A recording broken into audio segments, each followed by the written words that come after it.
We can create simple arrays from scratch in Python using Numpy.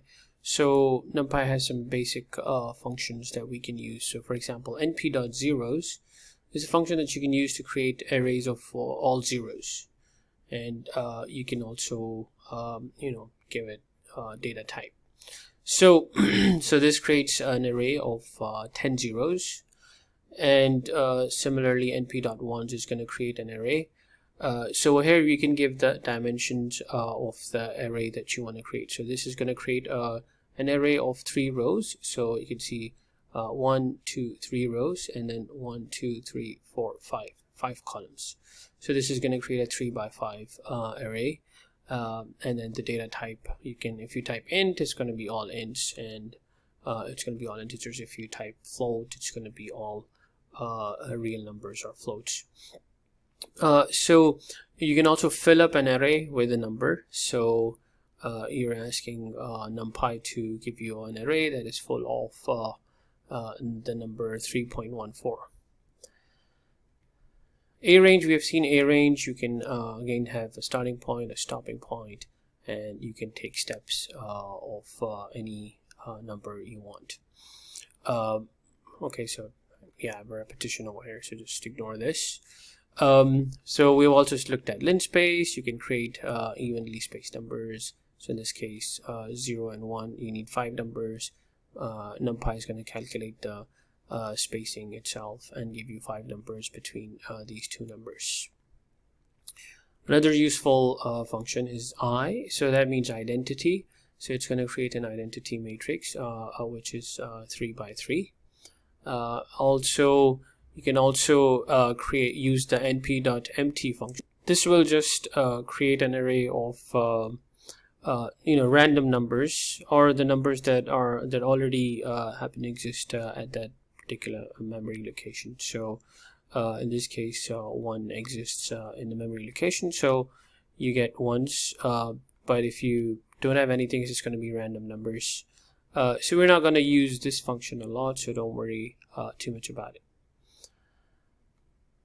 Okay, so you can also create arrays of random numbers. We're gonna use the random function quite a lot.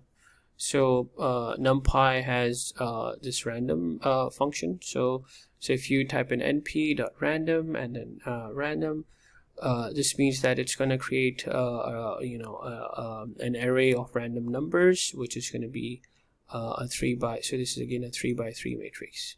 As you can see, these are numbers from 0 to 1. Okay, so this is 0.7, this is 0.5, and so on. And that's the default behavior of Numpy. It's just going to create because you haven't specified anything. It's just going to create numbers, random values from between 0 and 1.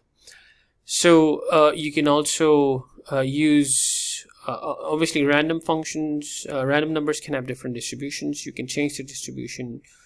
This means that this is going to be like a normal distribution, right? So this is a normal distribution. Random values, the mean is going to be 0, standard deviation is going to be 1.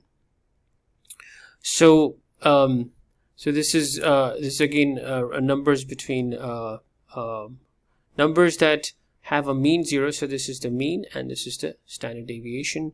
And Numpy is going to choose random numbers that give you this particular value of the mean and the standard deviation, and this is the dimension. Again, it's a 3 by 3 matrix or array. So you can also create a 3 by 3 well, I have 3 by 3. You can choose 3 by 4, 3 by 5, whatever dimension you prefer. You can specify over here. So this is going to be an array of numbers from 0 to 9. So you can see that it's Python doesn't get to this number. It's going to be random numbers from 0 to 9. As you can see in the matrix, that this is these are numbers between 0 and 9. Okay, so again, random numbers we're going to use this a lot when we're plotting and doing other stuff, as we'll see later on. Now let's look at some other array functions, array operations that we talked about earlier. So you can concatenate. So in other words, you can join different arrays also. So here we have 3 arrays, x, y, and z.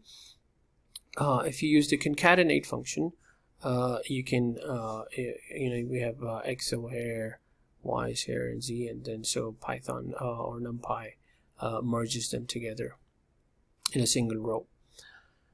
We can also change the axes. So obviously you sometimes need to concatenate different arrays in different ways. So you can also, if you the axes parameter is a very common parameter in Python and Numpy and pandas, as we'll see. You can use that. So if you say axes equal to 0, it's basically gonna stack them vertically. So you can see that I've stacked the same arrays on top of each other. So this is x again, and this is x on top of x. So if you change the axes to 1, then it's basically concatenating the and in a way that the x is joined to the columns instead of the rows. So you get more columns over here, and you get more rows over here. Okay, so different way of stacking. There is also a method called vstack and hstack, which are similar. So if you do vstack, you can see that Numpy is going to stack these 3 arrays on top of each other. So one x is over here, y is here, and z is here. And you can also do a horizontal stack. So if you have different dimensions, then you obviously cannot do a vertical stack, but you can do a horizontal stack, where you can we saw that you can also use concatenate, but this is another way you can do this. You can also you can see that y and z are stacked horizontally stacked with x.